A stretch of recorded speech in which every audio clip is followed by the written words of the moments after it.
Hello, ఈ వీడియోలో మా గార్డెన్ ఎలా అప్గ్రేడ్ చేస్తున్నామో చూపిస్తున్నాను. ఇట్లా చెక్క ముక్కలు వేసారనమాట. అంటే వుడ్ ప్యాలెట్స్ లాంటి పైన వేసారు. అది ఫస్ట్ వేసినప్పుడు కలర్ బాగానే ఉంది, కొన్నాళ్ళకి కలర్ అంతా ఫేడ్ అయిపోయి బాగాలేదు. సో ప్రస్తుతం గార్డెన్ సాయిల్ వేసి ఒక లేయరు. ఈ ట్యూలిప్ బల్బ్స్ కాస్ట్కోలో దొరుకుతాయి, అవి పెడుతున్నా అనమాట. ఇప్పుడు పెడితే ట్యూలిప్ బల్బ్స్ స్ప్రింగ్లో ఏప్రిల్లో వస్తాయంట పూలు. సో ఆ బల్బ్ని కింద రూట్స్ ఉంటాయి, ఆ రూట్స్ కిందకి వెళ్ళేటట్టు పైకి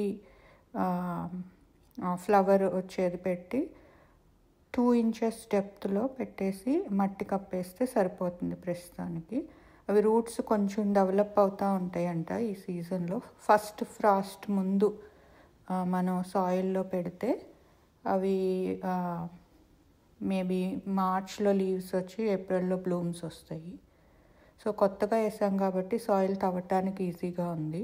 ఒక 5 to 6 inches దూరంలో పెట్టేస్తే సరిపోతుంది. ఈ బ్యాగ్లో ఒక 50 బల్బ్స్ వచ్చినాయి, అన్నీ ప్లేస్ చేస్తాను. ఇది చామంతి మొక్క. సో ఇక్కడ డిస్ట్రెస్డ్ ప్లాంట్స్ అని దొరుకుతాయి, అవి చాలా తక్కువకి వస్తాయి కానీ బాగానే ఉంటాయి మొక్కలు కొన్ని. ఈ ఒక్క పాట్లో 5 మొక్కలు ఉన్నాయి. సో 5 విడదీసి విడివిడిగా పెడుతున్నాను. రూట్స్ వచ్చి వీటిని పెరీనియల్స్ అంటారు కదా, అంటే ఒకసారి మొక్క పెడితే ప్రతి ఇయర్ అవే మళ్ళీ కొత్త చిగుళ్ళు కొత్త మొగ్గలు వచ్చి వస్తాయి బతికితే.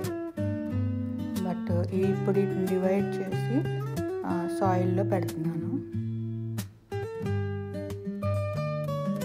సో ఇవి కూడా అంతే, రూట్స్ లోపలికి వెళ్ళే వరకు పెట్టేసి మట్టి కప్పేసి నీళ్లు పోస్తే నేలలో అంటుకుని మళ్ళీ వింటర్లో చచ్చిపోయినట్టు అవుతాయి, డ్రై అయిపోతాయి అంట స్టెమ్స్.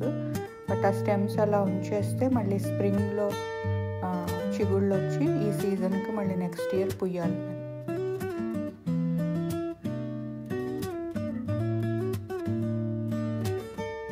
సో ఇది మొత్తం అయిపోయినాక కొంచెం మట్టి పోసి మొక్కలు పెట్టినాక